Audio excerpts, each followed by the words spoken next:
On behalf of Expert Village, my name is George Engel with Mr. Fix-It Handyman here in Miami, Florida. And today I'm going to be showing you how to install weather stripping on the exterior of your garage door.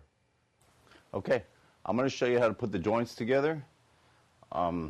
Basically, we're going to be putting two pieces butt up together so that way it gives the illusion of one straight piece across, and we get to seal it. Okay, you want to make sure that your edges here are even, and we're going to pretty much follow the same steps we did with the one on the side.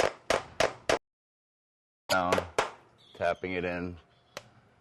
Just again, these nails are to hold it in place while the adhesive has time to dry and make a good bond. When you're putting your nails in, you want to make sure that you don't hit the concrete, because of course they won't go into concrete. There's a little strip of wood in the back of these that's what you're trying to get into.